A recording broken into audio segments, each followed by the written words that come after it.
Capítulo 24. Visiones del paraíso terrenal. Introducción.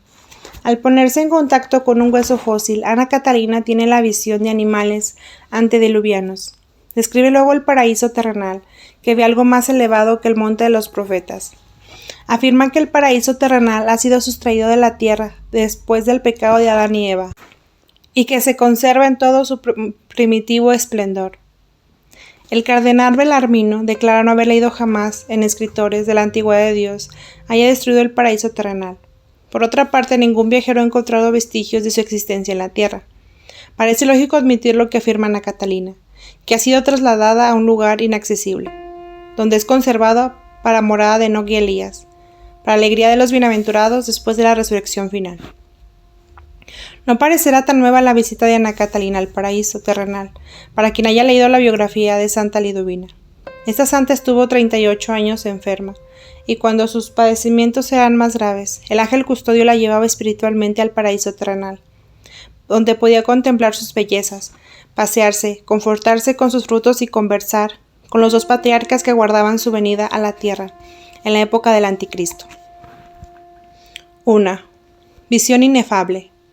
He visto cosas infinitas, inefables. He visto una vez como si el monte de los profetas se hubiese aproximado a la cruz, se había acercado mucho, y con todo estaba aún radicado sobre la tierra, y estaba todavía unido con ella.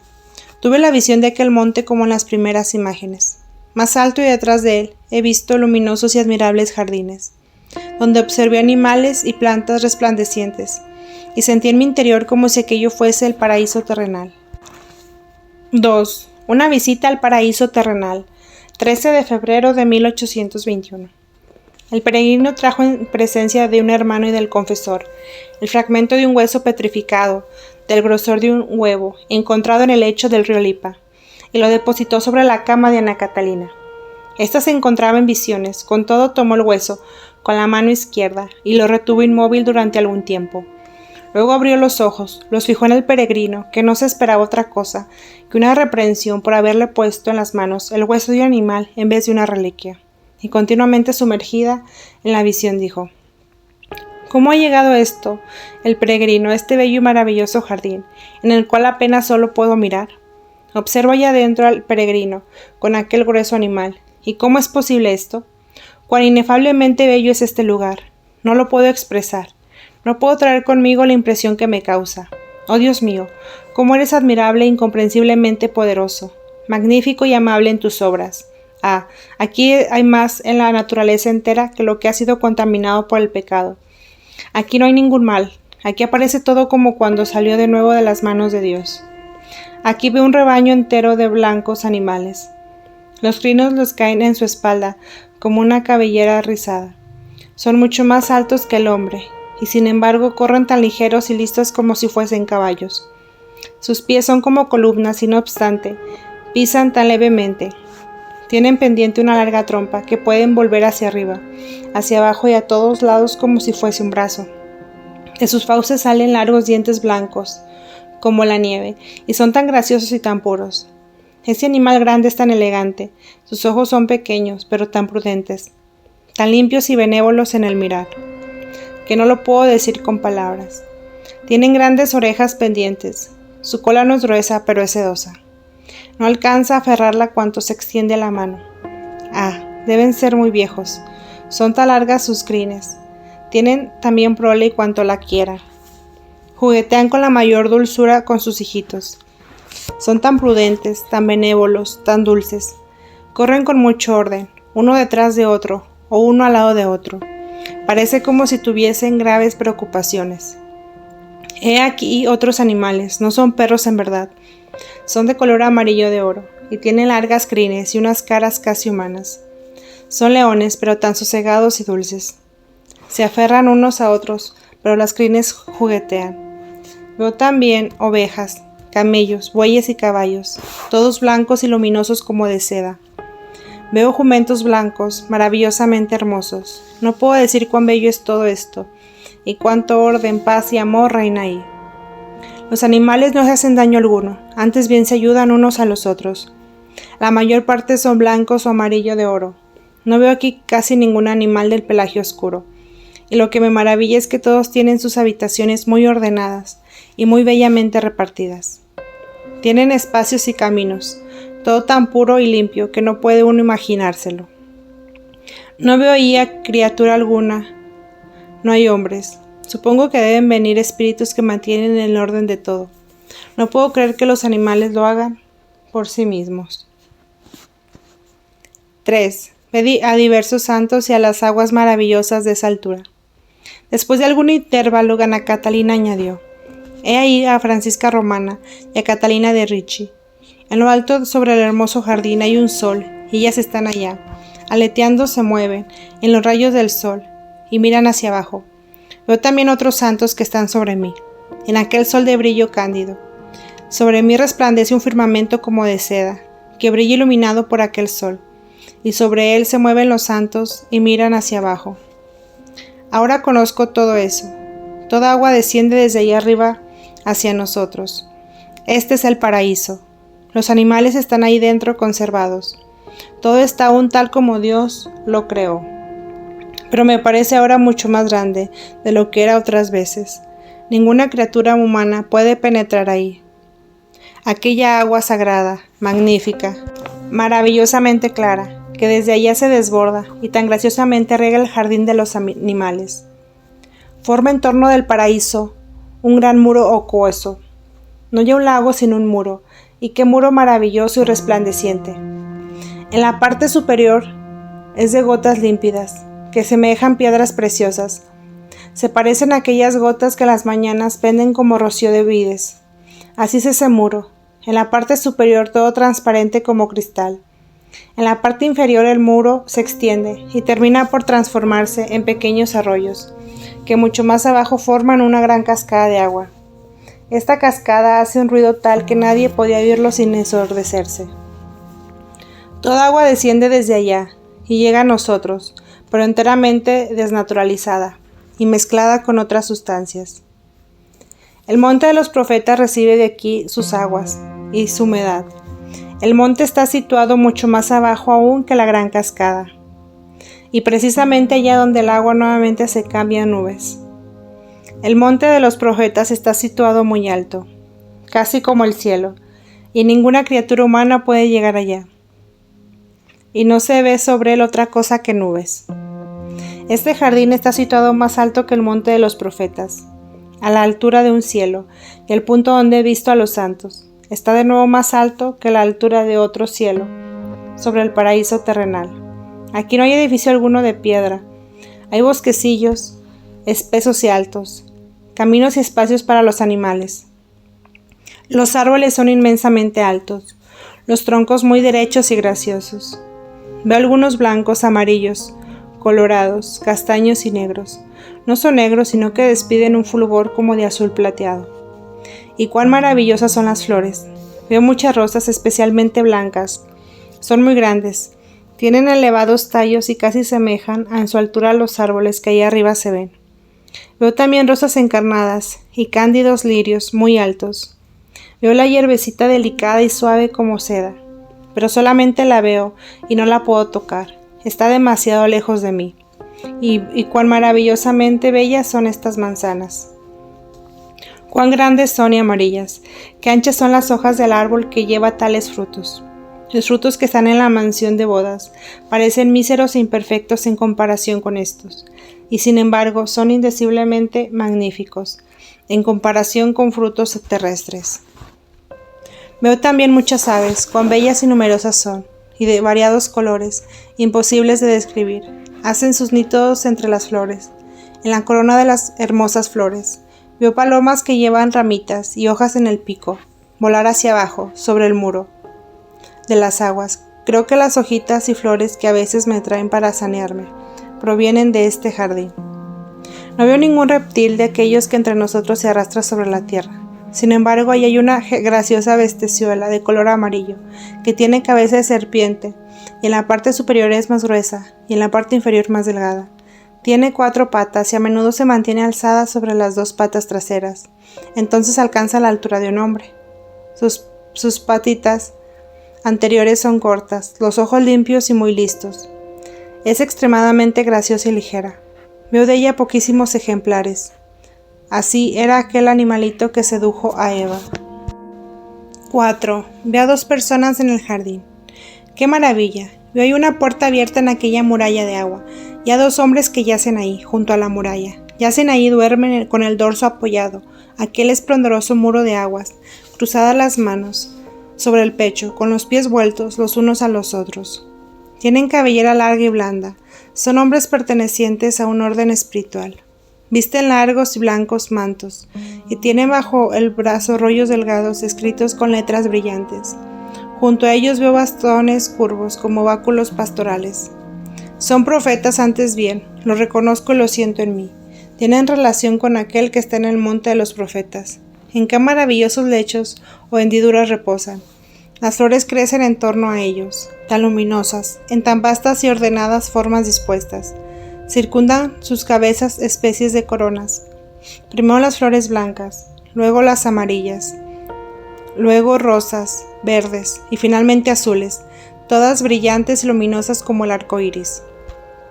Mientras así hablaban a Catalina, el confesor le alargó su mano y ella exclamó: «Y aquí un sacerdote, ¿cómo ha venido hasta aquí? Está bien, él también verá las maravillas de Dios». Al día siguiente el peregrino encontró a Ana Catalina algo confesa y confundida por la visión que había tenido. Dijo que el confesor se había reído como si fuesen cosas imposibles.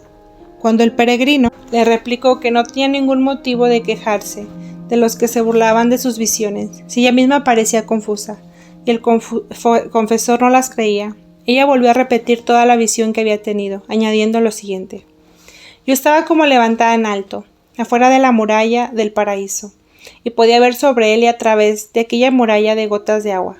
Y también me miré en ella, como un espejo, y me he visto indeciblemente agrandada. Esta muralla en torno del paraíso está formada de gotas de agua, que parecen todas triangulares o redondas, o de forma en la que una junto a la otra, sin ningún intervalo. Esas gotas forman además toda clase de figuras y de flores, como se suele ver en los tejidos y bordados. Se pueden ver a través de la muralla, pero en este caso no tan distintivamente como si se mirara por arriba. El borde extremo de la muralla parecía pintada con los colores del arco iris, y no formaba ninguna figura. Se perdía y se confundía con el cielo, como precisamente el arco iris, cuando se le miró aquí en la tierra. Siguiendo con la vista de la muralla hacia abajo, pareciera que en la parte inferior aquellos cristales se deshacían en pequeños arroyos, con cintas de plata, y luego estos reunidos formaban una inmensa cascada. Se oía un fragor tal que cualquiera que lo oyera moriría de espanto. Lo siento ahora retumbar en mis oídos». Mucho más abajo, en lo profundo, parecía que esta cascada de agua se desramase en vapores y formase puras nubes, como si el monte de los profetas recibiese de ellas todas sus aguas. La puerta de aquella muralla acuosa, aunque estaba abierta por la parte superior, mostraba sin embargo tener forma de arco. El borde coloreado de la muralla se extendía para formar la puerta de ambos lados, pero cerca del centro relucía más tenuamente en apariencia, como cuando un rayo pasa debilitado a través de un cuerpo transparente. Los profetas tenían cabellera larga, de un amarillo de oro, los ojos cerrados y yacían como sobre lechos de flores, con las manos cruzadas sobre el pecho, envueltos en anchos y luminosos vestidos, con la mirada vuelta hacia el mundo. Los rollos y volúmenes no tenían ningún botón de la extremidad, eran delgados y voluminosos, y los veo escritos en caracteres azules y dorados.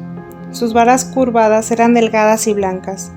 En torno a ellos he visto flores con todos los colores del arco iris, dispuestas en gran orden y como si viviesen. Alrededor de sus cabezas se difundía un resplandor más vivo, con los colores del arco iris, semejante a la aureola de los santos, y el borde extremo del resplandor se perdía poco a poco en el seno de la luz. La puerta estaba vuelta al oriente. Algunos de los elefantes no tenían el pelo tan denso, sino que eran más lisos. Los hijitos corrían entre sus piernas como si fueran corderitos. Tenían grandes bosques de sombra destinados para ellos, donde los he visto permanecer a los dos juntamente con su prole. He visto también camellos de pelos blancos y jumentos bellísimos, estriados de color azulado.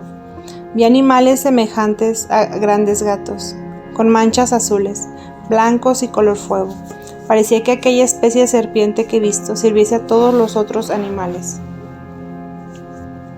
5. El paraíso terrenal grande como un mundo. En los límpidos ríos vi peces brillantes y otros animales. No he visto insectos o bestias asquerosas como sapos. Todos los animales tienen espacios especiales, destinados a ellos y caminos bien distribuidos. He visto que el paraíso es tan grande como un mundo.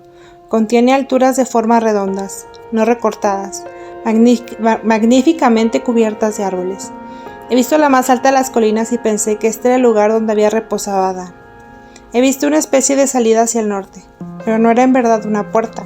Era más bien un principio de oscuridad naciente, como un hoyo, un precipicio. Me parece que internamente reconocí, como si las aguas hubiesen sido precipitadas desde aquellas alturas, en el diluvio universal.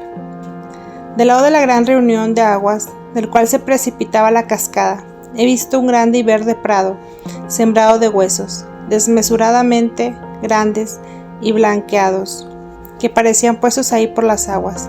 Encima, en la más alta región, surge la muralla de agua cristalizada. Un tanto más abajo, en lo profundo, corren las corrientes como cintas de plata. Después viene algo más abajo. La gran reunión de aguas deriva a la cascada con inmenso fragor. Al precipitarse la cascada se deshace en nubes, de las cuales el monte de los profetas recibe sus aguas. Este monte yace mucho más bajo, en dirección de oriente. Sobre esto todo tiene ya un carácter más terreno. 6. Ve otros animales antediluvianos. 1 de noviembre de 1823. De los mamuts, estos desmesurados animales que eran comunes antes del diluvio, un par muy joven entró también en el arca. Fueron los últimos en entrar y estaban precisamente cerca a la puerta. En los tiempos de Nerón, de Shedin y Semiramis, vi que aún había muchos, pero fueron cada vez más perseguidos y se perdió la raza. Los unicornios duran y aún viven siempre juntos. Conozco un disco hecho sobre el cuerno de uno de ellos, que producen los animales enfermos, lo que las cosas benditas y consagradas producen en los hombres. He visto a menudo que existen aún los unicornios. Están a gran distancia de hombres, en los valles más elevados, y en aquella región donde veo los montes de los profetas. Son grandes como un potro. Tienen patas delgadas, pueden subir muy alto, y recogiendo las patas se sostienen en un espacio pequeño. Se despojan de sus uñas, como de cortezas o zapatos, puesto que he visto esas uñas dispersas en muchas partes. Tienen crines largas y amarillentas. En torno al cuello penden crines más densas y largas que forman como una corona. Estos animales llegan a gran vejez. Llevan sobre la frente el único cuerno. He visto que es el largo de un codo y curvado hacia atrás. En ciertos tiempos fijos pierden y mudan aquel cuerno, que es buscado y conservado como cosa preciosa.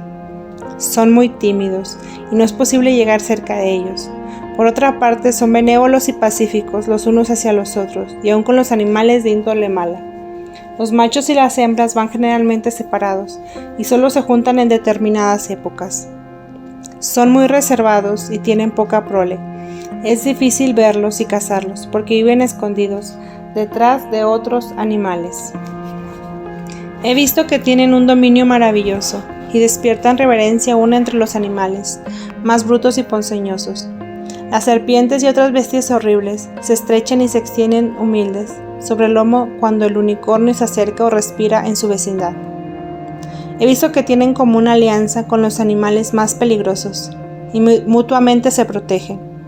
Cuando el unicornio está amenazado de un peligro, los otros animales distraen, infundiendo espanto a los perseguidores. Y el unicornio se retira detrás de estos animales, que así lo protegen. Él, por su parte, protege a sus aliados contra los enemigos. Todos se retiran y se alejan temerosos, cediendo a la secreta y maravillosa fuerza del unicornio. Cuando se aproxima, respira o sopla sobre ellos. Debe ser uno de los animales más puros, pues todos los demás tienen profundo respeto hacia él. Donde él se apacienta y donde bebe, desaparece todo elemento venenoso. Me parece que se quiere significar y simbolizar algo de santo. Cuando se dice que el unicornio reposa su cabeza solamente en el regazo de la más pura Virgen, Esto significa que la carne de Jesús salió pura y santa, solamente del seno de la Santísima Virgen María, y que la carne corrompida y contaminada renació pura por ella, o porque es la primera en la cual la carne se purificó, que en ella se venció lo que era invencible, que en ella se ha dominado toda rebeldia y bestial instinto, y que en ella la humanidad rebelde fue vencida y hecha pura, o que en su regazo se ha desvanecido el veneno de la tierra. He visto estos animales en el paraíso, muchos más nobles que toda la tierra. He visto una vez estos animales delante del carro de Elías, en su aparición a un hombre del Antiguo Testamento.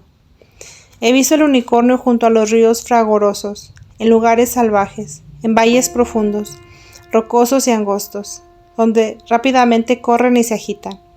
He visto también en lugares lejanos, junto a las aguas y bajo la tierra, que yacen muchos huesos de ellos, acumulados en diversos lechos. Capítulo 25. Visiones del Anticristo y del triunfo de la Iglesia. Introducción. Entre el cúmulo de visiones de sucesos pasados y presentes, en algunos de los cuales interviene misteriosamente Ana Catalina, alúdese reiteradas veces a la lucha de los poderes de las tinieblas contra los hijos de la luz. Algunas pueden ser consideradas proféticas, porque se refieren a acontecimientos ocurridos con posterioridad a la muerte de la vidente y a nuestra época, final de la guerra de 1939. Entre otras, se hallan cuadros que juzgamos apocalípticos, con los que describen la desolación de la tierra, la apostasía de las masas, las tribulaciones de los cristianos, bajo el reinado del Anticristo y el triunfante glorioso de la Iglesia de Cristo. La visión de la bestia del mar es semejante a la consignada en el Apocalipsis, con el añadido, sobre el texto canónico de que el monstruo tiene cola de pez y varias cabezas que forman como una corona en torno mayor. Las notas al pie de las páginas contribuyen a identificar algunas de estas escenas con las de San Juan, cuyo maravilloso libro era desconocido por la estigmatizada de Dulce. 1. Maquinaciones de los malvados contra la Iglesia. Octava de Navidad de 1819. Vi a la iglesia de San Pedro y a una gran multitud de hombres afanados en destruirla, mientras otros trabajaban en restaurarla. Los trabajadores estaban esparcidos por todo el mundo, y me admiraba la conformidad de sus trabajos. Los obreros que trataban de destruir el templo arrancaban pedazos del mismo, que entre estos distinguí a muchos herejes y apóstatas. Trabajaban de acuerdo a ciertas reglas los que llevaban mandiles blancos, con bolsillos bordeados con bandas azules, y llanas sujetos a la cintura. Estaban vestidos con toda clase de trajes. Entre ellos había hombres altos y corpulentos, con uniformes y estrellas, pero estos no trabajaban, sino que indicaban en los muros con la llana, dónde y cómo se hacían demoler. Vi con espanto que entre ellos había sacerdotes católicos. A veces, cuando no sabían cómo demoler, se acercaban a uno de los suyos, que tenían un gran libro, en el cual parece que estaban indicados cómo estaba el hecho del edificio y la manera de derribarlo. Después señalaban con la llana una parte de él, para que fuera destruida, la cual en efecto se derrumbaba. Los que derribaban el edificio obraban tranquila y seguramente, pero con timidez, secretamente puestos como en acecho. He visto al Papa en oración, rodeado de falsos amigos, que muchas veces hacían lo contrario de lo que se les mandaba. Vi un hombre malvado, negro y de baja estatura trabajar muy activamente contra la iglesia, mientras el templo era destruido por estos en alguna parte, reedificándole otros por otra parte, pero sin energía ni vigor. Vi a muchos eclesiásticos a quienes conocía, entre ellos el vicario general, cuya vista me causó mucha alegría. Pasó sin turbarse por entre los demoledores y dispuso lo necesario para la conservación y restauración del templo. Vi también a mi confesor llevar una gran piedra, dando un buen rodeo. Vi a otros sacerdotes perezosos rezar las horas con su breviario y llevar muy de tarde en tarde alguna piedrecita bajo los hábitos o alargársela a otros. Parecía que ninguno tenía confianza ni gusto en el trabajo, puesto que trabajaban sin dirección y sin saber lo que hacían. Aquello era aflictivo. Ya estaba destruida la parte anterior de la iglesia y no quedaba en pie más que el sagrario. Yo estaba muy triste, pensando dónde se hallaría aquel hombre, con veste roja y bandera blanca, que me había representado otras veces sobre la misma iglesia, salvándola de la destrucción. 2. La Santísima Virgen protege a la iglesia. Entonces vi una gran señora, llena de majestad, que venían por la gran plaza que hay delante del templo. Tenía un manto extendido, sujeto con ambos brazos, y se movía apaciblemente en el aire. Se detuvo en lo alto de la cúpula y extendió su manto, que brillaba como el oro sobre todo el recinto de la iglesia. Los demoledores dejaron de trabajar en aquel momento. Quisieron proseguir su obra de destrucción, pero no pudieron acercarse al espacio protegido por el ancho manto. Entre tanto, los que trabajaban en reedificar la iglesia mostraban extraordinaria actividad. Vinieron muchos hombres oscuros, ancianos impedidos, y muchos jóvenes vigorosos, mujeres y niños, sacerdotes y seglares, y muy pronto estuvo casi del todo restaurada la iglesia. Y entonces venía un nuevo pontífice en procesión. El papa era mucho más joven y enérgico que el anterior. Fue recibido con gran solemnidad. Parecía que iba a consagrar la iglesia, pero oí una voz que decía que el templo no necesitaba nueva consagración, pues la parte principal de él, el tabernáculo, no había sido destruido. Debía celebrarse una doble fiesta en toda la iglesia, un jubileo universal y la restauración de la iglesia. Antes que el papa comenzara la fiesta, había preparado a los suyos y estos lanzaron la asamblea, sin contradicción ninguna, en multitud de eclesiásticos, unos de alta jerarquía, otros de poca significación, los cuales salieron murmurando, llenos de cólera. El pontífice tomó a su servicio otros eclesiásticos y también seglares. Después empezó la gran solemnidad de la iglesia de San Pedro. Los que trabajaban con mandiles blancos se mantuvieron silencios, circunspectos y tímidos, mirando como si alguno los observaba. 3. El arcángel San Miguel lucha por el triunfo de la iglesia. 30 de diciembre de 1819. He visto nuevamente la iglesia de San Pedro, con su gran cúpula. Sobre ella resplandecía el ángel San Miguel vestido de color rojo, teniendo una gran bandera del combate en sus manos. La tierra era inmenso cuerpo de batalla. Los verdes y azules luchaban contra los blancos, estos sobre los cuales había una espada de fuego. Parecía que iba a sucumbir. No todos sabían por qué causa combatía. La iglesia era de color sangriento, como el vestido del arcángel. Oí que me decían, tendrá un bautismo de sangre. Cuanto más se prolongaba el combate, más se apagaba el vivo rojo de la iglesia y se volvía más transparente. El arcángel descendió y se acercó a los blancos. Los vi delante de todos. Estos cobraron gran valor sin saber de dónde les venía. El arcángel derrotó a los enemigos, los cuales huyeron en todas direcciones. La espada de fuego que estaba sobre los blancos desapareció. En medio del combate aumentaban las filas de los blancos. Había grupos de adversarios, se pasaban a ellos. Y una vez se pasaron en gran número, sobre el camino de batalla había, en el espacio, legiones de santos, que hacían señales con las manos, diferentes unos de otros, pero animados del mismo espíritu. 4. Ve a San Francisco de Sales y a Santa Juana de Chantal. Domingo de infraoctava de la Santísima Trinidad, 1820.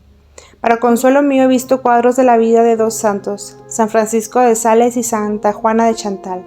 Decían que los tiempos que corremos son muy tristes, pero que después de muchos desastres vendrá un tiempo suave y apacible, que los hombres estarían más unidos unos con otros y se amarán mucho. Entonces florecerán muchos monasterios en el verdadero sentido de esta palabra. Vi también una imagen de estos lejanos tiempos, la cual no puedo describir. De ahí se alejaban las tinieblas de la noche y surgían la luz y el amor. Vi toda clase de cuadros relativos al renacimiento de las órdenes religiosas. Los tiempos del anticristo no están tan próximos como algunos creen. Han de venir precursores del mismo. He visto en algunas ciudades maestros de cuyas escuelas podrán salir estos precursores. 5. Ve a la iglesia de San Pedro en peligro. 28 de agosto de 1820. Vi una imagen de la iglesia de San Pedro, donde me parecía que el templo foraba sobre la tierra y que muchos corrían presurosos a ponerse debajo de él para transportarlo, grandes y pequeños sacerdotes, seglares, mujeres y niños, y aun ancianos impedidos. Yo sentía angustia grande e inquietud, pues estaba viendo que la iglesia amenazaba ruina por todas partes. Pero todas aquellas gentes se pusieron debajo sosteniéndola con sus hombros. Cuando hacían esto, todos tenían la misma estatura. Cada uno estaba en su puesto. Los sacerdotes debajo de los altares, los legos debajo de las columnas y las mujeres a la entrada. Era tan grande el peso que todos soportaban que creí que serían aplastados. Sobre la iglesia parecía el cielo abierto, y los coros de los santos la sostenían con sus oraciones y sus méritos, y ayudaban a los que sostenían sobre sus hombros. Yo estaba flotando entre unos y otros. Vi que los que llevaban se movían hacia adelante, y que una fila de casas y palacios que había enfrente caían por tierra, como las espigas del campo, al pasar sobre ellos la iglesia, y que la misma iglesia fue puesta ahí sobre la tierra. Entonces tuve otra visión. Vi que la Santísima Virgen estaba sobre la iglesia y alrededor de ella había apóstoles y obispos. Abajo vi grandes procesiones y solemnidades. Vi que todos los malos pastores de la iglesia, que habían creído que podían hacer algo con sus propias fuerzas, sin recibir la voluntad de Cristo, de los vasos de sus santos predecesores de la iglesia, fueron lanzados y reemplazados por otros. Vi que desde lo alto descendían bendiciones, y que se obraban grandes cambios. Vi al Papa que dirigía todas estas cosas, y elevarse dignidades a hombres muy pobres y a jóvenes. 6. Vi una iglesia falsa en contra de la iglesia de Roma. 12 de septiembre de 1820. He visto construir una iglesia falsa y perversa. Había en el coro 3 divisiones, cada una de varias gradas, unas más altas que otras. Debajo se desplegaba una oscura extensión llena de tinieblas. Sobre la primera de estas divisiones vi que arrastraban un asiento, en la segunda una gran taza llena de agua. Sobre la más alta había una mesa. No he visto ningún ángel presente en la construcción, pero estaba la especie más ardiente y furiosa de los múltiples espíritus de los planetas, que transportaban toda clase de objetos bajo esa techumbre, y ahí abajo ciertas personas envueltas en una especie de manteletas o capas eclesiásticas. Llevaban todas esas cosas afuera. Nada venía de lo alto en aquella iglesia. Todo provenía de la tierra y de la oscuridad, y los espíritus de los planetas lo traían y lo preparaban todo. Solo el agua parecía tener en sí misma fuerza, y en cierto modo santificante. He visto traer luego dentro de esta iglesia una increíble cantidad de instrumentos. Muchas personas y también niños llevaban utensilios e instrumentos de la más variada especie para hacer y producir alguna cosa. Pero todo era oscuro, pervertido, privado de vitalidad, y no se veía más que separación y división. Cerca de he visto otra iglesia luminosa, colmada de gracias de lo alto.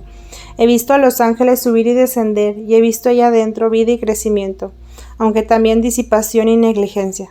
A pesar de todo era un árbol lleno de jugo y de fuerza vital, en comparación de la pseudoiglesia, que parecía un sarcófago lleno de reliquias muertas y figuras. Una iglesia era como un ave que vuela y remonta en los aires. Las otras eran como un barrilete hechos de papel por los niños, llenos de desnudos de muerte, de adornos y de trozos de papel, de colores de cola que arrastraba sobre un campo árido en cubierta de estopa, en vez de remontarse a los aires. He visto que muchas de las cosas reunidas en aquella iglesia estaban amontonadas en contra de la iglesia viviente. Así he visto dardos y flechas. Cada una se empeñaba en llevar ahí dentro alguna cosa, como bastones, varas, pompas de agua, garrotes de toda clase, muñecos y espejos. Ahí había trompetas, cuernos y fuelles y toda clase de objetos de toda forma y manera. Bajo la bóveda de la sacristía se afanaban por hacer pan, pero no fermentó y quedó todo abandonado. He visto a aquellos hombres con la mantaleta llevar leña delante de las gradas, sobre las cuales estaba el púlpito, y encender fuego y soplar contra los fuelles, y con la boca afanarse mucho. Pero no salía de ahí más que humo, de oscuridad espantosa. Entonces hicieron una abertura por arriba, y colocaron un tubo, pero aquel fuego no quiso prender, y todo se hizo oscuro, y tan denso de humo que terminó por sofocar.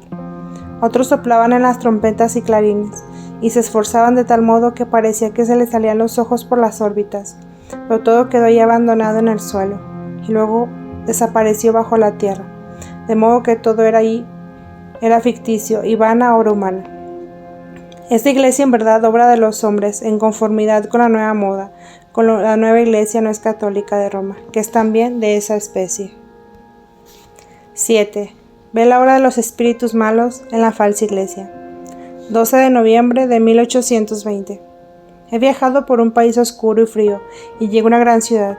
Ahí dentro he visto de nuevo la extraña gran fábrica de la iglesia, pero he visto que ahí no era nada de santo, sino innumerables espíritus planetarios que trabajaban en torno a ella.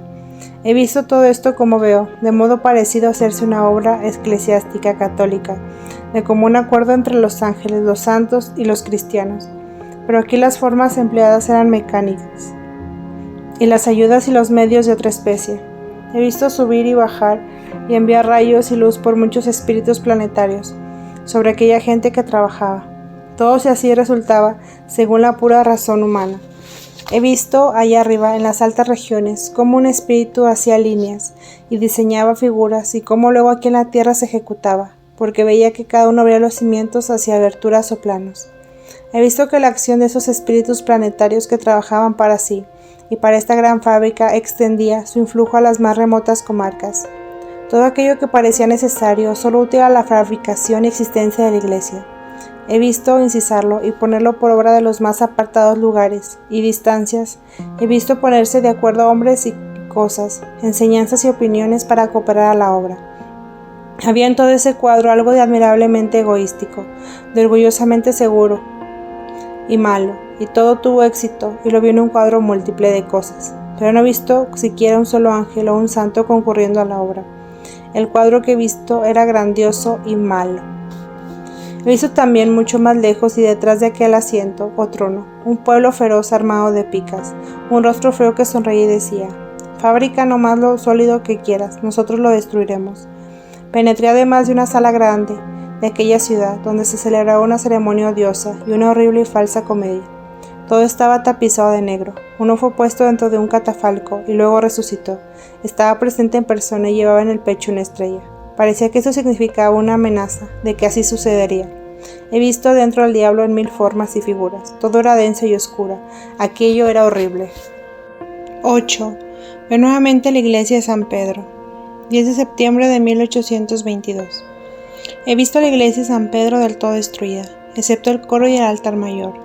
San Miguel armado y ceñido descendió a la iglesia, y con su espada impidió que entraran en ella muchos malos pastores, y los empeló hacia el ángulo oscuro, donde se sentaron mirándose unos a otros. Todo lo que había sido destruido en la iglesia fue reconstruido en pocos momentos, de suerte que pudiera celebrarse el culto divino. Vinieron sacerdotes y legos del todo mundo, trayendo piedras para edificar los muros, ya que los cimientos no habían podido ser destruidos por los demoledores. 9. Ve en éxtasis a la iglesia abandonada y afligida. He visto a la iglesia abandonada por completo y sola. Parece que todos huyeron de ella. Todo es contienda en torno de ella. Por doquiera veo grandes miserias, odio, traición y enemistad, inquietud, falta de auxilio y ceguedad absoluta. De un lugar oscuro veo salir mensajeros, anunciando por todas partes malas nuevas, que causan amargura en los corazones de los que los oyen, y encienden la cólera y el odio. Yo ruego con mucho fervor por los oprimidos.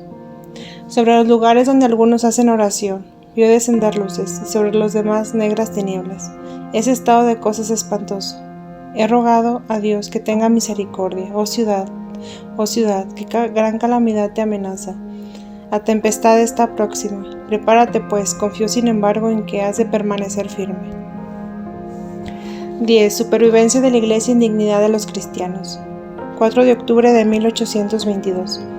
Cuando esta noche vi a San Francisco llevando sobre sus hombros la iglesia, según la visión que tuvo el Papa, vi que un hombre de corta estatura, en cuyo rostro había algo de judío, llevaba a cuestas la iglesia de San Pedro, lo cual me pareció muy peligroso. En la parte norte sobre la iglesia estaba María protegiéndola bajo su manto.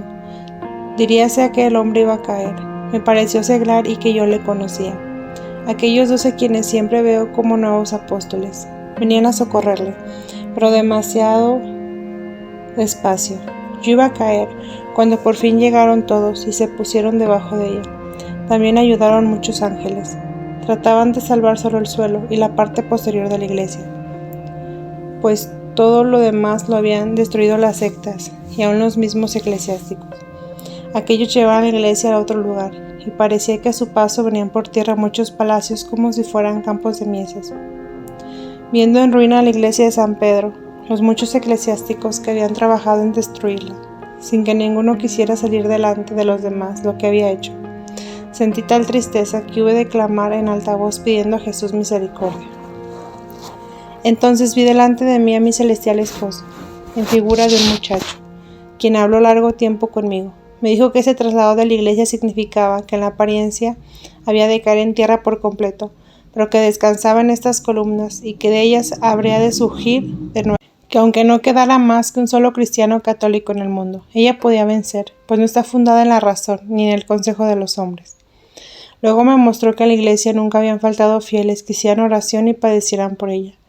Me mostró además lo que él había padecido por la iglesia, la virtud que había comunicado a los méritos y trabajos de los mártires, y que todo lo volvería a padecer de nuevo si fuera posible. También me mostró en innumerables escenas la miserable conducta de los cristianos y de los eclesiásticos en círculos cada vez mayores en todo el mundo y en mi patria, y me exhortó a orar con perseverancia y a padecer por ellos. Había una grandeza y tristeza incomprensibles en esta escena que no puedo describir. También se me dio a entender que casi no quedaban ya cristianos en el sentido en que antes se tomaba esta palabra. Así como entendí que los judíos que ahora existen son todos ellos fariseos, y aún peores que fariseos. Solo el pueblo de Judía en África está compuesto de antiguos verdaderos judíos. Esta visión me afligió mucho. 11. Visión de la bestia del mar y del Cordero de Dios. Agosto-octubre de 1820. Esta visión, según dice Brentano en sus anotaciones, está llena de interrupciones, porque Ana Catalina veía las cosas en tal forma que le era muy difícil describirlas, luego ordenadamente. Nota también que la visión tiene muchas formas de semejanza con las revelaciones de San Juan, que ella no había leído antes. Veo a nuevos mártires, no de ahora, sino de tiempos futuros. Veo su aflicción y veo que precipitan los hechos. He visto a las sociedades secretas trabajar y combatir cada vez con mayor intensidad para destruir a la gran iglesia. Y he visto entre esta gente a un espantoso animal salido del mar. El monstruo tenía cola como de pez, melena como de león y muchas cabezas alrededor, de una mayor que otras, erizada formando una corona. Sus fauces eran grandes y rojas. Estaba manchado como un tigre y andaba confiadamente entre aquellos sectarios destructores.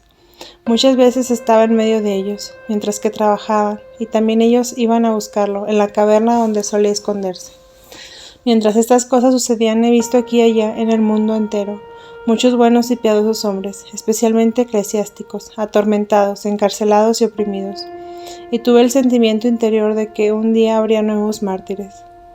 Cuando la iglesia estaba en gran parte destruida, de tal modo que no quedaban más que el coro y el altar mayor, vi a estos destructores juntamente con la bestia entrar en la iglesia. Allí encontraron una señora grande y magnífica, que parecía estar encinta, pues caminaba lentamente. Los enemigos quedaron muy admirados y espantados, y la bestia no pudo dar paso más. Extendió furiosamente el cuello hacia la señora, como si quisiera tragarla, pero ella se volvió y cayó postrada sobre su rostro. Vi entonces a la bestia huir de nuevo hacia el mar, y a los enemigos correr, confundidos y desconcertados, atropellándose unos a otros, porque vi que en torno de la iglesia venían desde lejos, y se aproximaba grandes círculos en la tierra. Y en el cielo el primer círculo estaba formado de jóvenes y de doncellas, el segundo de personas casadas de todos los estados, entre ellos reyes y reinas, el tercero de personas pertenecientes a las órdenes religiosas, el cuarto de guerreros, delante de los cuales vi el jinete sobre un caballo. El último círculo estaba compuesto de labradores y gente de la comarca, muchos de ellos señalados con una cruz roja en la frente. Mientras se acercaban, los prisioneros oprimidos fueron liberados y se juntaron con ellos. Los destructores y conjurados fueron echados de todos los pueblos. Reunidos delante de aquellos círculos se encontraban, sin saber cómo, juntos en escuadrón, envueltos en confusión y tinieblas. No sabían ni lo que habían hecho ni lo que debían hacer, y con la cabeza baja se precipitaron unos contra otros, como los veo hacer a menudo. Cuando todos estuvieron reunidos confusamente, los vi abandonar la hora de destrucción y perderse desorientados entre los diversos círculos. He visto después a la iglesia de nuevo rápidamente restaurada, con mayor resplandor que antes, que las gentes de todos los círculos de una extremidad a la otra del mundo se alcanzaban unas a otras las piedras para reedificarla. Cuando estos círculos se aproximaban, el primero o el más interno se colocaba detrás de otros. Parecía que se distribuían entre ellos las obras diversas de oración, y como si el círculo de los guerreros comenzase obras de guerra. En este círculo me parecían confundidos amigos y enemigos de todos los pueblos. Eran verdaderos soldados de nuestra especie y color. Ese círculo, sin embargo, no estaba del todo cerrado, sino que hacia el anfitrión tenía una mancha amplia y oscura, como una abertura, como un abismo. Este abismo se extendía hacia abajo en las tinieblas, precisamente como en los umbrales del paraíso, en aquel punto donde Adán arrojado salió. Me parecía como si allá abajo se extendiese un oscuro y tenebroso lugar. He visto como si porciones de este círculo quedasen atrás y no quisieran avanzar, y estos se mantuviesen estrechados entre sí, y los tristes los rostros, mirándose unos a otros. En todos estos círculos he visto a muchos que serán mártires de Jesucristo, ya que había también muchos malos a causa, habría otra división. Vi que la iglesia había sido del todo restaurada, y sobre ella el Cordero de Dios, encima del monte, y en torno de él un círculo de vírgenes con palmas en las manos, y los 5 círculos de las escuadras celestiales como los de la tierra. Los círculos celestiales habían avanzado juntamente con los terrestres, y obraban de común acuerdo. En torno del Cordero estaban las 4 imágenes apocalípticas de los animales sagrados. 12. Ve las abominaciones de la francmasonería. Esta iglesia mala es pura inmundicia, es la vaciedad y las tinieblas. Casi ninguno de los suyos conocí las tinieblas en los cuales trabaja. Todo es en vana oscuridad, sus escarpados muros nada contienen, el altar que usan es una silla. En una mesa hay una calavera cubierta entre 2 luces, a veces la descubren en sus consagraciones, echan a mano dagas desnudas. Aquí está el mal sin mezcla de bien. Esa es la comunión de la gente no santa. Yo no puedo decir con palabras cuán abominables son, y cuán perniciosos y vanos los intentos de asociación, desconocidos en gran parte de sus mismos adeptos. Quieren hacerse de todos de un solo cuerpo, con algo que no es Jesucristo. Habiendo yo apartado a uno de ellos, se llenaron de furor contra mí. Cuando la ciencia se divorció de la fe, surgió esta iglesia sin Salvador, sin creencia. Esta comunión de santos, sin fe, la contraiglesia cuyo efecto es la maldad, el error, la mentira, la hipocresía, la flaqueza y la astucia, nació así, en cuerpo, una comunidad fuera del cuerpo de Jesucristo, o sea, fuera de la iglesia. Una iglesia falsa sin Salvador, cuyo misterio es no tener misterio alguno, distinta en cada lugar, temporal, finita, cortesana, egoísta, dañosa, y a pesar de las obras buenas de que se aprecia, conduce finalmente al abismo de la miseria. El mayor peligro que ofrece es su aparente inocuidad. En todas partes hacen y desean cosas diferentes. En muchas obras sigilosamente, en otras preparan ruinas sin que sean conocidos, sino de pocos sus malvados planes. Así coinciden todos con sus obras en un centro que es el mal, y obran y trabajan lejos de Cristo, porque en él únicamente es santificada toda vida, y cuyo reino toda obra es trabajo que permanece en la muerte y en el demonio. 13. Los trabajos de las sectas. Fiesta de la Candelaria. En estos días he visto muchas maravillas de la iglesia. La iglesia de San Pedro estaba casi destruida por las sectas, pero los trabajos de estas fueron aniquilados, y todas sus pertenencias, mandiles y utensilios, quemados en un lugar inmundo por la mano del verdugo. Ahí había pelo de caballo que exhalaba tal hedor, que me causó mucho daño. En esta visión se me presentó la Madre de Dios, ejercitando su poder en favor de la iglesia. Desde entonces mi devoción a María es cada vez mayor. 14. Visión de la época del Anticristo. Después de haber visto la cesación del santo sacrificio de la misa de la época del Anticristo, continuó narrando lo siguiente. He visto un gran cuadro eclesiástico, pero no soy capaz de reproducir todo el conjunto. He visto la iglesia de San Pedro, en torno a ella muchos campos, jardines, vecindades y bosques. He visto muchas personas contemporáneas nuestras de todas las partes del mundo, y muchísimas otras que conozco profundamente, personalmente, o por medio de visiones, entraban en la iglesia, y parte de ellas paseaban con indiferencia, yendo a otros puestos diversos. Había dentro una gran solemnidad, y sobre ella se veía una nube luminosa, en la cual descendían apóstoles y obispos santos, que se reunían en coro sobre el altar. Entre ellos he visto a Agustín y a Ambrosio, y a todos aquellos que han hecho mucho para la exaltación de la iglesia. Había una gran solemnidad y se celebró la misa. Y yo he visto en medio de la iglesia un gran libro abierto, de cuyo lado más largo pendían 3 sellos, de cada uno de los lados más estrechos solo 2. Está abierto más bien hacia la parte anterior de la iglesia, que es el centro de la misma. E hizo también encima a evangelista Juan, y supe que eran las revelaciones que tuvo en la isla de Patmos. Aquel libro estaba apoyado sobre una trila en el coro. Alguna cosa había tenido lugar, antes que este libro hubiese sido abierto, pero he olvidado lo que fue. Es una verdadera lástima que hay aquí un vacío en mi visión. El Papa no estaba en la iglesia, estaba escondido. Creo que aquellas gentes que había en la iglesia no sabían dónde estaba él. No sé si él estaba en oración o hubiese muerto.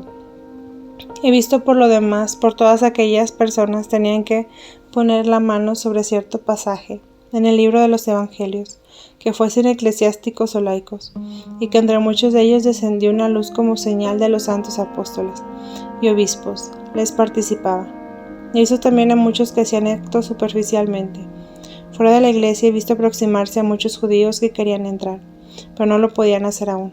Al fin llegó toda entera la multitud que al principio no había podido entrar adentro. Era un pueblo innumerable. He visto de improviso aquel libro ser tocado por un contacto sobrenatural y cerrarse enseguida. Esto me hizo recordar cómo una vez en el convento de noche el demonio me apagó la luz y me cerró el libro. En torno de ahí, pero en la matanza, he visto una espantosa y sangrienta batalla, y vi una gigantesca lucha del lado del septentrión y del occidente. Este fue cuadro grande y muy serio. Siento haber olvidado aquel lugar del libro, sobre el cual los hombres debían poner los dedos. 15. Ve los estragos que causan los enemigos de la Iglesia y la futura restauración por medio de María. Pascua de 1820. Cuando Ana Catalina tuvo esta visión, el guía le dijo que abarcaba 7 espacios determinados de tiempo. No pudo luego al relatarla fijar los límites de cada tiempo ni decir a cuál de esos tiempos correspondía a dichos acontecimientos. He visto la tierra como una superficie redonda, cubierta de oscuridad y tiniebla. Todo está correspondido y corrompido, al punto de perecer. Y esto lo he visto muy detalladamente, en todas las criaturas, en los árboles, los arbustos, las plantas en flores, en los campos. Parecía como si las aguas de los arroyos, de las fuentes, ríos y mares fueran sorbidas y volviesen al lugar de origen. Fui por la tierra desolada y vi a los ríos como líneas delgadas, a los mares como negros abismos, en medio de los cuales solo había algunas grietas con agua. Todo lo demás era fango espeso y oscuro, donde veía toda suerte de animales y monstruosos peces, luchando con la moa. Vi tanta distancia alrededor que pude distinguir con toda claridad la orilla del mar, donde otra ocasión yo había visto San Clemente. Fue sumergido. Vi también algunos lugares y muchedumbre de personas, tristes y turbadas y en ruina. A medida que crecían la sequedad y la desolación de la tierra, se aumentaban las obras tenebrosas de los hombres. Vi muchas maldades en particular. Reconocí a Roma y vi la opresión que padecía la Iglesia y su decadencia en lo interno y en lo externo. Vi grandes ejércitos que se dirigían en lo mismo, desde varias regiones, y todos estaban empeñados en luchas y batallas. En medio de ellos he visto gran mancha negra a manera de un enorme agujero, y en torno de él a los combatientes que eran cada vez menos, como si cayesen en aquel abismo sin que nadie los fuera a ver. Durante esta lucha, en medio de tanta ruina y corrupción, vi a 12 hombres, en diferentes comarcas, sin conocerse ni tener noticias unos de otros, recibir como torrentes de agua viva que deriva de la vida eterna. Vi que todos ellos trabajaban en lo mismo, en diferentes lugares, y que no sabían de dónde venían los dones necesarios, pues cuando acababan una misión se les encomendaba otra. Eran 12, y ninguno de ellos pasaba de los 40 años. 3 eran sacerdotes, y algún otro quería serlo. Vi también que algunas veces yo tenía relación con uno de ellos, como si le conociera o estuviera cerca de él. En sus trajes no había nada de particular. Cada uno de ellos vestía según el uso actual de su país. Vi que obtuvieron de Dios lo que había perdido, y como en todas partes obraban el bien. Todos eran católicos. En medio de la tenebrosa corrupción vi falsos profetas y otras personas que trabajaban contra los escritos de estos 12 apóstoles. los cuales desaparecían con frecuencia en medio del tumulto, y luego salían otra vez más resplandecientes que antes. Vi unas 100 mujeres que estaban como en éxtasis, junto a ellas hombres que las magnetizaban. Ellas padecían el futuro, pero a mí me causaban aversión y horror. Me pareció ver a aquella mujer de Monster, y pensé dentro de mí con inquietud que al menos el padre Lindbergh no estaría junto a ella. Cuando las filas de los que combatían en torno a aquel negro abismo se aclararon más y más, en medio del combate desapareció toda la ciudad. Aquellos 12 hombres apostólicos aumentaron mucho el número de los que peleaban a su lado, y desde la otra ciudad, la verdadera ciudad de Dios, en Roma, salió un cono de luz que penetró el oscuro disco. Vi por arriba de la iglesia humillada y menoscabada una hermosa señora con un manto azul celeste muy extendido y una corona de estrellas en la cabeza. De ella procedía la luz que penetraba cada vez más en la oscuridad. Ahí donde llegaba esa luz, todo era renovado y todo volvía a prosperar. Los nuevos apóstoles entraron todos en aquella luz. Yo creía haberme visto a mí misma con otros a quienes conocía, que estábamos delante, en lo alto, en una gran ciudad. Vi una iglesia, la más pequeña entre otras, que llegaba a ser la primera. Los nuevos apóstoles fueron iluminados por la luz. Creo haber visto con ellos la cabeza a otros que conozco. Todo volvió a florecer de nuevo. Vi un nuevo papa muy severo. El abismo se hacía cada vez más estrecho. Se hizo tan pequeño que podía ser cubierto de un balde de agua. Finalmente vi que 3 ejércitos o comunidades se unían a la luz. Había entre ellos personas buenas e ilustradas, las cuales entraban en la iglesia. Todo sería renovado y estaba floreciente. Vi que se edificaron iglesias y monasterios. Durante aquella tenebrosa aridez, fui transportado a un prado lleno de verdor y de cándidas flores, que otras veces había tenido que recoger. Después encontré un vallado de espinas, con el cual me había lacerado y arañado durante muchos aquellos tiempos oscuros. Ahora todo estaba florido y penetré en él alegremente. 16. Las llagas del Señor derraman bendiciones sobre la iglesia y el mundo. El arcángel San Miguel descendió de la iglesia y vi sobre ella en el cielo una gran cruz luminosa, en la cual pendía el Salvador. De sus llagas descendían sobre el mundo franjas de luz que se difundían por todas partes. Las marcas eran rojas y como brillantes puertas, y el centro de ellas dorado como el sol. No llevaba la corona de espinas, pero las heridas de la cabeza salían rayos horizontales de luz que iluminaban el mundo. Los rayos que salían de las manos y de los pies eran como el arco iris, y se dividían en rayos muy finos, y muchos iban a iluminar aldeas, ciudades y casas por el mundo entero. Vi estos rayos en muchos lugares y al mismo tiempo, cerca y lejos, descender sobre toda clase de moribundos y atraer con fuerza a las almas, las cuales, por uno de estos colores del arco iris, se corrían hacia las llagas del Señor. Los rayos de la herida del costado descendían sobre la iglesia, que estaba debajo de un torrente ancho y caudaloso. De esta suerte resplandecía la iglesia, y por este torrente de luz entraban la mayor parte de las almas en el Señor. Vi oscilar en el cielo un corazón rojo y brillante, unido con la cruz por la franja luminosa que de él salía, la herida del costado del Salvador. Otra franja luminosa que partía también del corazón se extendía sobre la iglesia y sobre muchas comarcas. Estos rayos de luz atraían a muchas almas en el corazón, y pasando a través de él iban por la faja de luz que lo unía con la cruz y entraba en el costado de Jesús. Se me dijo que este corazón era el de María. Además de los rayos luminosos pendían las marcas unas escaleras, algunas de las cuales no llegaban a la tierra. Estas escaleras eran unas 30, diferentes todas entre sí. Las había anchas y estrechas, unas con peldaños juntos y otras con peldaños separados, unas aisladas, otras juntas y agrupadas. Sus colores eran los mismos del lugar de purificación, oscuros, claros, grises y cada vez más vivos, a medida que se subía en ellas. Por estas escaleras vi subir trabajosamente a muchas almas. Unas iban rápidamente, como si hubiera quien las ayudara a andar, otras con firmeza. Otras empujaban unas con otras y caían en los escalones inferiores. Algunas caían a la oscuridad más profunda.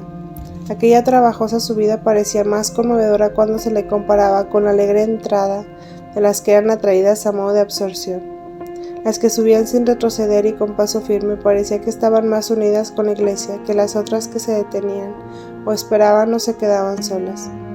Detrás de la cruz, muy adentro, allá en el cielo, vi muchas imágenes de la obra de la redención, en el camino de la divina gracia, a través de la historia del mundo, hasta su cumplimiento en la redención. Yo no me detuve en ningún punto, recorrí la franja luminosa viéndolo todo. 17. Ve la proximidad del reino de Dios. Cuando hubo cesado el combate en la tierra, la iglesia y el ángel se tornaron blancos y resplandecientes, y el ángel desapareció. También desapareció la cruz, y en lugar de ella apareció una señora alta y resplandeciente, encima de la iglesia, extendiendo sobre ella su dorado y brillante manto. Debajo de la iglesia se oyeron voces de mutua humillación y reconciliación. Vi a los obispos y pastores acercarse y cambiar sus libros. Las sectas reconocieron a la iglesia por su admirable victoria y por la luz de la revelación que habían visto resplandecer en ella. Cuando vi esa unión sentí profundamente la proximidad del reino de Dios. Vi un resplandor y una vida superior en toda la naturaleza y un santo impulso en todos los hombres, como cuando se aproximaba el nacimiento de Jesús. Y de tal manera sentí la proximidad del reino de Dios, que me vio obligada a salir a su encuentro. En esta parte de la visión oraba en alta voz. De la venida de María tuve un vivísimo presentimiento. Vi a su estirpe ennoblecerse a su medida que se iba acercando esta flor. Vi venir a María, como la vi no podría decirlo. De la misma manera siento la proximidad del reino de Dios. Solo puedo comparar aquel sentir con este modo de ver. El reino de Dios lo vi acercarse, cumpliéndose el anhelo de muchos fieles, atraído por la fe humilde y el ardentísimo amor. Vi aparecer en la tierra muchos rebaños pequeños y luminosos de corderos, apacentados por pastores. Vi que estos eran verdaderos pastores de aquel que como cordero dio su sangre por nosotros, y vi que un amor infinito y una virtud divina reinaban entre los hombres. Cerca de mí vi pastores de quienes yo sabía que no pensaban en nada de eso, y deseé vivamente que despertaran de su sueño. 18. Veo la iglesia de Roma, 27 de diciembre de 1820. Veo la iglesia romana, resplandeciente como el sol. De ella salían rayos a torrentes que se esparcían por el mundo entero.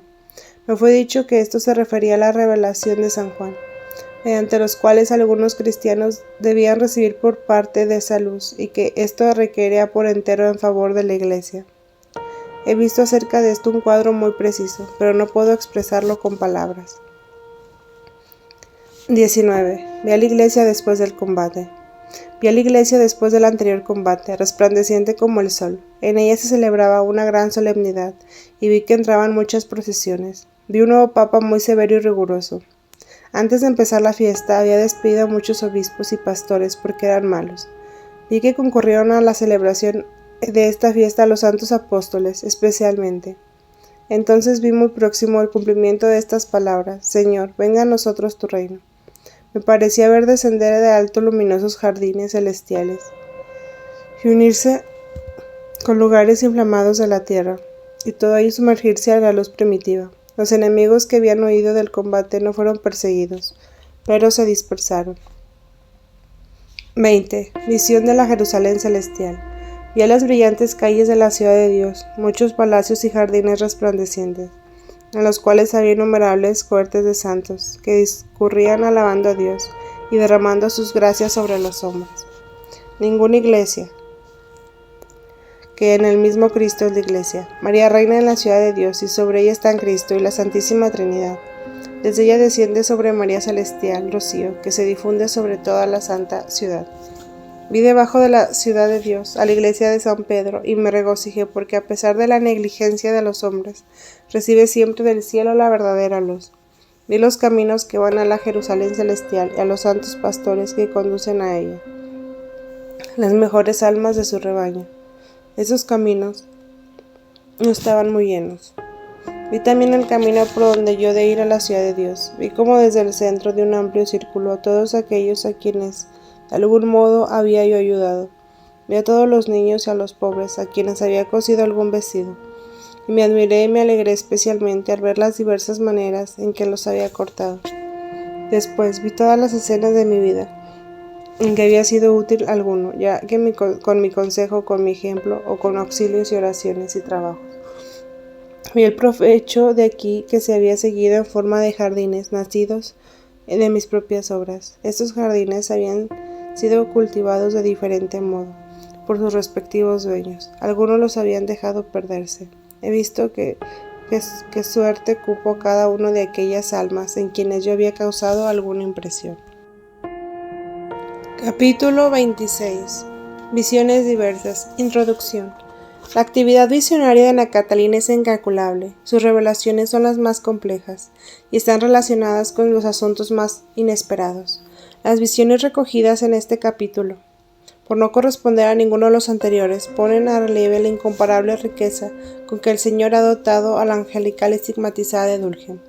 Se refieren al carácter de las anotaciones de Clemente Brentano, el número de almas elegidas, el valor de las indulgencias y los inefables detalles de la pasión del Redentor y de la misión de la Virgen María. 1. Testimonio sobre las anotaciones de Clemente Brentano. Cuando en enero de 1820 consideraban a Catalina, la vida de Magdalena de Hadamar, también estigmatizada, dijo: la vi frecuentemente padecer tentaciones por visitas, estorbos y falsa veneración, que la ponían en peligro de estimarse por algo. Sus comunicaciones fueron muy agradecidas, lo que le traía mucho pesar, como ella misma me lo dijo. Yo he visto en efecto a su confesor anotar y escribir, pero él no escribía bien, y expresaba más con sus propias maravillas que las cosas en sí mismas.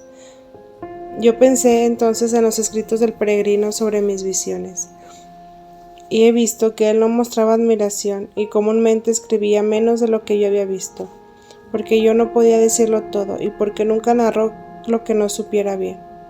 Habiéndose el 13 de mayo de 1820, contando algo de la vida de Santa Verónica Giuliani, declaró: nunca he oído o leído algo de la vida de las santas y de su estado interior, que no fueran como cosas muertas, pobres y ordinarias, en comparación de las cosas de que yo veo. Todo esto es como un sol pintado con tierra amarilla, y gris en comparación con el verdadero sol. El peregrino escribe tales cosas razonablemente. Este hombre no escribe así las cosas por sí mismo. Él tiene la gracia de Dios para ello. No lo puede hacer otro hombre más que él, como si él mismo lo viera. 2. El destino del hombre. ¿Saben ustedes para qué ha creado Dios al hombre?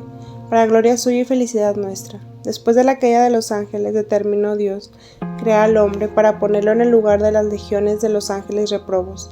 Por lo cual tan pronto como se complete el número de los ángeles reprobos, con otros tantos hombres justos se acabará el mundo. 3. Las indulgencias. Las indulgencias tienen mayor valor, pues con ellas se alcanza la remisión de las penas que tenemos que pagar en el purgatorio después de la vida. Mas para ganar indulgencias no basta rezar las oraciones y practicar las buenas obras, que están prescritas con este fin. Es necesario además recibir los santos sacramentos con verdadera contrición y propósito de enmienda. Creo pues que sin verdadero arrepentimiento y firme propósito de enmendarme, no me he dado ganar indulgencia alguna, y aquí toda obra meritoria va unida a una indulgencia. Las buenas obras de los hombres son tan variadas como los números, y hasta lo que valga menos debe estimarse en mucho, si con ella va unida alguna parte de los merecimientos de Cristo. Todo lo que ofrecemos a Dios en unión con estos méritos infinitos, aunque en apariencia carezca de valor, no será el descontado del castigo que hemos merecido. No me canso de lamentar la ceguera de tantas almas, cuyos ojos se han oscurecido la luz de la fe. Siguen viviendo tranquilamente con sus pecados acostumbrados y se engañan a sí mismas, creyendo que ganarán indulgencias con solo decir algunas oraciones. Alguna vez entenderán que los paganos y los turcos, que procuran vivir virtuosamente según la ley natural, serán juzgados más favorablemente que ellos en la presencia de Dios. Nosotros tenemos la gracia y no la estimamos. La gracia nos solicita y nosotros la rechazamos. Se inclinan hasta el suelo para recoger una moneda que brilla, pero tienen delante de sí la gracia de la salvación eterna, y pasan sobre ella para ir en pos de las quimeras del mundo. A estos no les valdrán las indulgencias, y aún serán juzgados por las obras de piedad que hubieran practicado por ciega costumbre. 4. Los que van tras los bienes del mundo. Me hallaba en un campo amplio, el cual podía abarcar enteramente con la vista.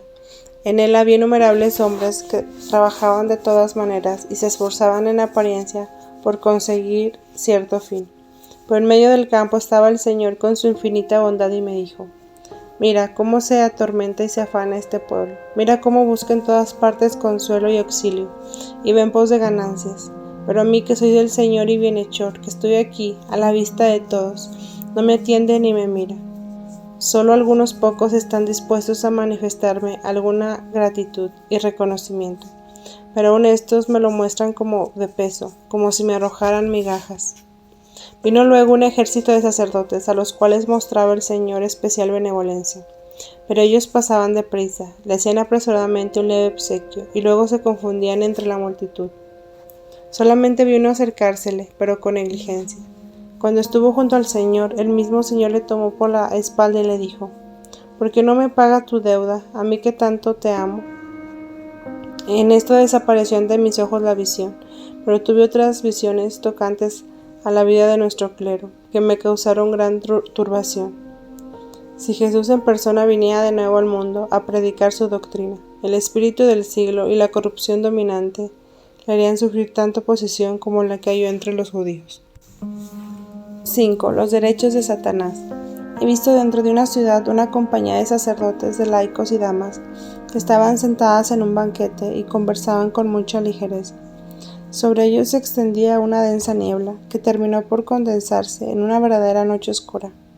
Ahí he visto, y precisamente en el centro, a Satanás, sentado con semblante horrible, y en torno a él y a otros tantos compañeros suyos, cuantos eran miembros de esa reunión. Todos estos malos espíritus estaban ocupados de la continua actividad de influencias sobre la conducta de aquella gente. Les soplaban algo al oído, obraban o animaban de toda forma y manera. Todos estaban en estado de incitación peligrosa a la lujuria, y se entretenían en punzantes, satíricas y petulantes charlas. Los eclesiásticos eran de esos que tienen por principio que es necesario vivir y dejar vivir a la gente, que tienen ahora en nuestros tiempos. No conviene hacerse el singular y aparecer oscurantista, que es necesario estar alegres con los alegres. En este estado celebran todos los días la Santa Misa. En toda esta alegre comparsa vi solo una joven que estaba aún en buen estado, y que tenía cierta piedad y devoción hacia su santo protector. Era un santo de nombre conocido, y ella lo invocaba continuamente. Vi que los otros se burlaban y hasta trataban de seducirla, pero en ella he visto que aquella oscuridad de la noche era interrumpida, y he visto que el santo desde lo alto lanzaba a los malos espíritus que estaban en torno de ella, y le mandaba luz y resplandor. Vi entonces que en medio de aquel círculo oscuro Satanás habló con el santo y le preguntó qué tenía que hacer ahí y por qué invadía sus derechos. Se jactaba con sorna que todos esos sacerdotes le pertenecían, que todos los días celebraban la misa en ese estado, y así cada vez más se enredaban en sus lazos. El santo rechazó sus pretensiones y le dijo que no tenía derecho alguno sobre aquella persona por los méritos de Jesucristo, y que no debía ni podía acercarse a ella. Entonces Satanás le respondió haciéndose osado, que de todos modos la prendería en sus lazos, y que para ese fin traería a cierto hombre, ya que en otras veces le había causado impresión y que la haría caer. El aspecto de Satanás era espantoso. Tenía brazos cortos con garras, los pies largos y las rodillas al revés. No podía hincarse. Su rostro era de forma humana, pero frío, maligno, repugnante. Tenía algo como membranas o alas. Era negro, dado la oscuridad en torno. Parecía que de él salían tinieblas.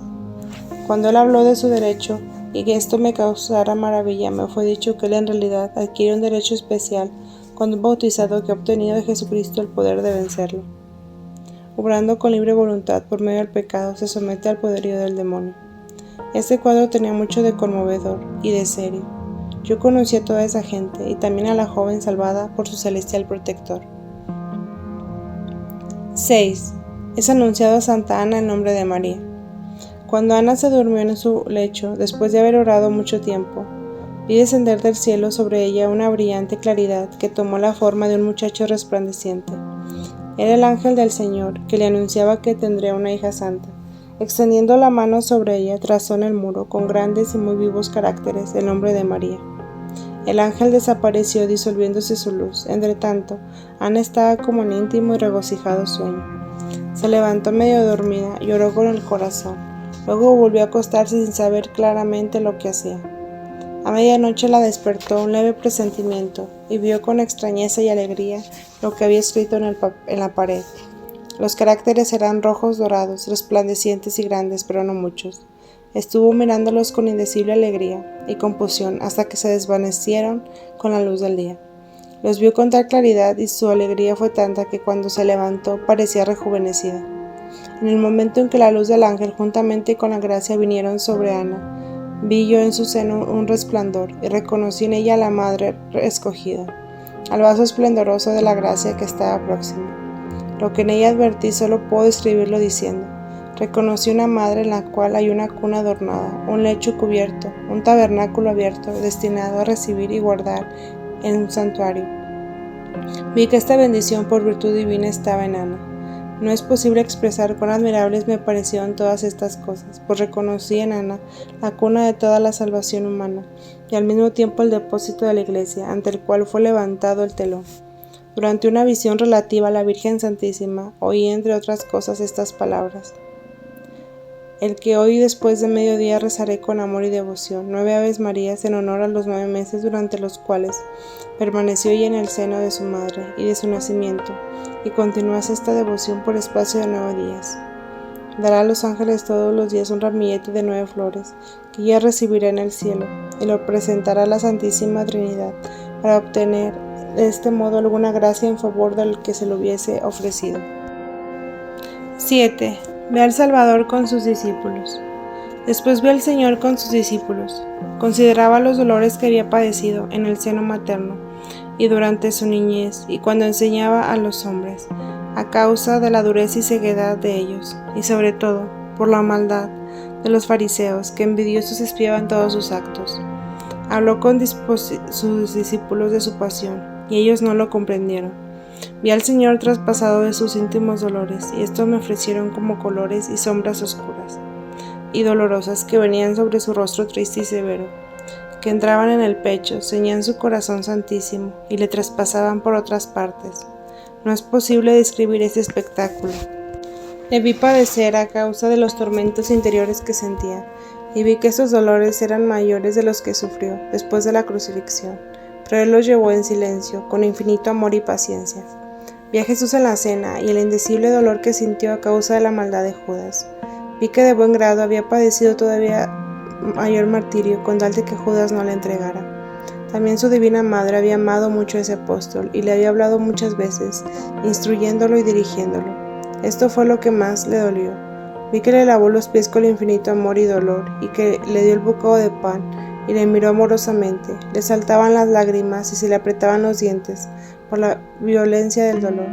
Vi a Judas llegarse a él, y a Jesús darle de comer su propia carne y sangre, y decirle con dolor infinito: lo que has de hacer, hazlo pronto. Luego vi que Judas se volvió atrás y salió de la sala. Siempre vi al Señor traspasado por las nubes, colores y rayos de infinito dolor. Después lo vi caminar con sus discípulos al huerto de olivos, y vi que durante el camino no dejó de llorar, y que lloraba a mares. Y vi a Pedro tan atrevido y confiado en sí mismo, que creyó que él solo bastaba para derribar a todos los enemigos, lo cual también contristó a Jesús, pues sabía que Pedro le había de negar. Le vi dejar a sus discípulos, excepto a los 3 más amados, cerca del huerto de los olivos, y que les dijo que se dormirían. Siempre le vi llorar, se internó en el huerto dejando atrás a los 3 apóstoles que tan fuertes se creían. Vi que no tardarían en dormirse, en tanto que el Salvador, destrozado por el dolor, sudó sangre, y vi al ángel que le presentó el cáliz. 8. La pasión del Señor y su bondad con los pecadores. 8 de febrero de 1823. Estando en el rezo de las horas del jueves, me vino con insistencia a la mente la consideración de nuestra nada y de la infinita misericordia y mansedumbre divina, y me conmovió enteramente pensar que tanto los hombres se pierden a pesar de esta misericordia. No puedo menos que pedir al Señor gracia para estos desdichados.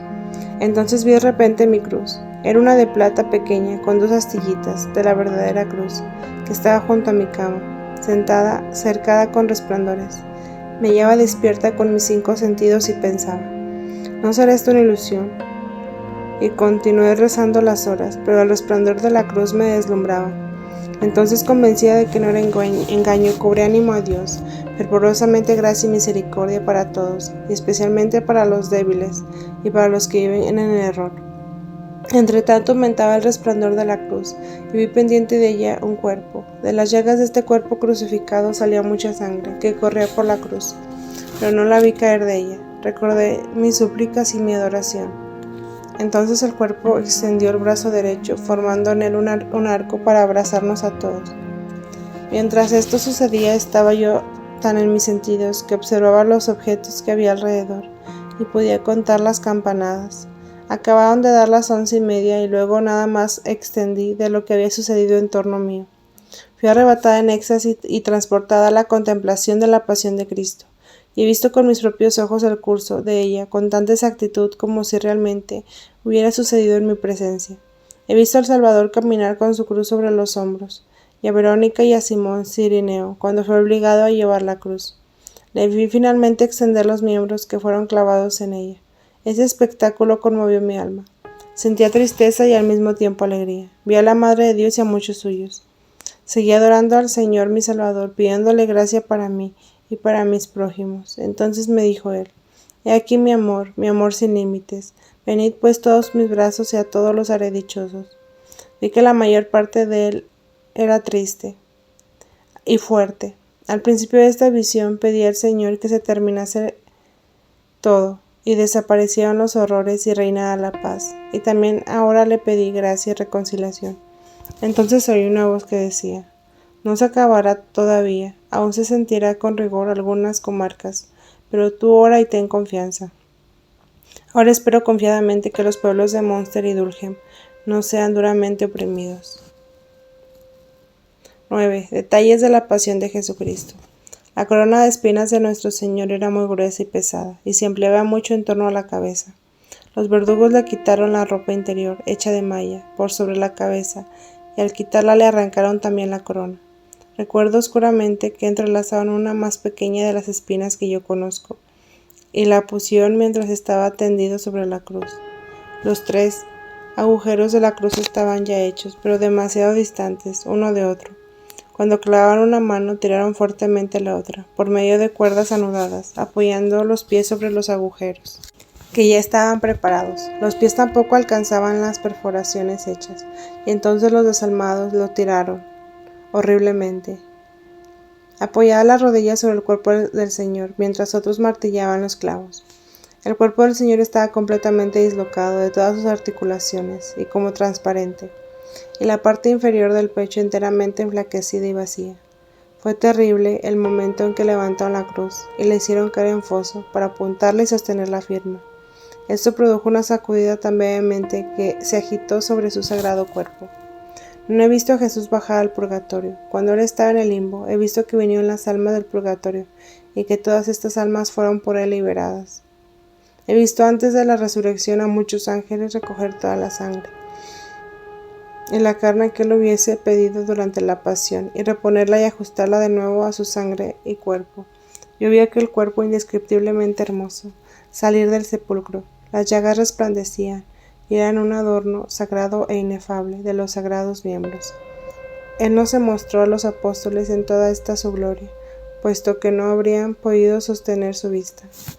He visto a la imagen de la Santísima Virgen poseer 100 paños teñidos, y con la sangre de la circuncisión de sus llagas, y dividiéndolos donó las reliquias de los apóstoles, puesto que de unas cruces como de un codo de largo, hechas de una caña pegalave. Ellos llevaban esas reliquias bajo sus mantos. Tenían cajitas metálicas para encerrar el pan de la comunión y las reliquias, y estas creo que algunas partecitas de los pañitos recibidos a María. Creo también que ella trabajaban las túnicas de los apóstoles, en la misma forma en que habían hecho los vestidos de Jesús. Hizo muchas túnicas de semejante forma, con 2 varillos y cierta clase de ganchos. 10. Jesús presenta a la Virgen a los apóstoles. Día de la Ascensión. Antes de salir de la casa del cenáculo con sus apóstoles y discípulos, les mostró a la Santísima Virgen como centro y medianera suya. Pedro y los demás se inclinaron ante ella y ella los bendijo. En el mismo momento en que esto sucedía, vi a la Santísima Virgen, que se ofrecía de modo sobrenatural, envuelta en un amplio manto azul claro, exaltada en un trono y sobre ella una corona, la cual era el símbolo de la dignidad que le había mostrado. Yo lo he visto en otras visiones antes de realizarse importantes acontecimientos, como antes del bautismo, el primero y segundo día de Pentecostés. bendecir a los apóstoles. En el 8º día después de Pentecostés, los apóstoles con muchos discípulos y gran número de fieles recién convertidos salieron del templo y se dirigieron a Sion, a la casa del cenáculo. Cuando la procesión llegó a lo alto de la casa del cenáculo, los neófitos fueron colocados por los apóstoles enfrente de la entrada. Pedro y Juan entraron y condujeron a la Santísima Virgen, vestida de fiesta. Tenía un largo manto azul claro, cuya parte interior estaba bordada. Pedro habló a los neófitos y los encomendó a María, como madre de todos ellos, presentándoles sucesivamente en grupos, como de 20. Ella los bendecía y les hablaba mientras llegaban los demás. A todos les decía lo mismo. 11. María, reina de los apóstoles. Algunos días antes de la ascensión del Señor, vi a los apóstoles y a 20 discípulos en el cenáculo, reunidos bajo una lámpara. Después de hacer oración, se dividieron en 2 grupos. Juan habló a los apóstoles y Pedro a los discípulos. Hablaban de una manera misteriosa de la conducta de los fieles respecto de la madre de Dios, y los que ésta debía ser para ellos. Mientras duraba esta enseñanza, que me parece hallarse fundida en la predicación de Jesús, vi flotar sobre ellos la imagen de la Santísima Virgen, con un manto resplandeciente extendido, y vi el cielo abierto sobre ella, y que la Santísima Trinidad le ceñía una corona. Conocí entonces que María es la verdadera cabeza de todos ellos, su templo y su camino. Vi a María orar en su estancia. Comenzaba a clarear el día, cuando vio entrar a Jesús a través de puertas cerradas. Habló largamente con ella y le dijo que ayudara a los apóstoles, manifestándolo todo lo que era de ellos. Todo esto era muy espiritual y misterioso. Él le dio el poder sobre la iglesia, y virtud y encargo de protegerla. Y vi cómo si penetrase e infundiese en ella su luz. Esto no puedo expresarlo. 12. María, puerta del cielo y refugio de los pecadores. Entre todas las mujeres se distinguía María, por su indecible modestia, por su candor, sencillez, gravedad, mansedumbre y paz. Era tan pura y se muestra tan superior sobre todo lo que hay a su lado, que solo se mira en ella la imagen de Dios en el hombre. No hay ningún ser que se pueda comparar con ella, sino su divino Hijo. Su rostro excede al de todas las mujeres que ella había y al de las que siempre he visto con inefable pureza, en inocencia, gravedad, sabiduría y paz, suave y devota afabilidad. Parece noble y distinguida y al mismo tiempo sencilla e inocente, como un infante. Es muy grave y callada. A menudo está triste, pero nunca muestra alteración ni severidad. Las lágrimas se deslizan suavemente por su tranquilo rostro. ¿Quién podía ver la hermosura, pureza y clara profundidad de María? Todo lo sabe y sin embargo parece que no sabe cosa alguna, determinada en su infantil sencillez. Tiene los ojos bajos, pero cuando mira, su mirada penetra como un rayo, como la verdad, como una luz inmaculada. La razón es porque del todo inocente está llena de Dios y no hay en ella doblez. Nadie puede resistir su mirada. En una lección que Jesús dio a sus discípulos, dijo entre otras cosas que nadie entraría en el reino sino por el camino estrecho y por la puerta de los esposos. Este camino y esta puerta es María y también la iglesia, la cual renacemos por bautismo, pero esto no es para expresarlo.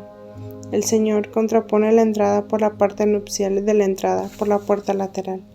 Esta era una parábola semejante a la del buen pastor y del pastor mercenario. También ahí decía que solo por la puerta se hallaba la entrada. La palabra que pronunció Jesús en la cruz antes de morir cuando llamó a María madre de Juan y a Juan hijo de María tiene un sentido oculto relativo a este renacimiento mediante la partida de Jesús. Vi a Jesús en un trono resplandeciente como el sol.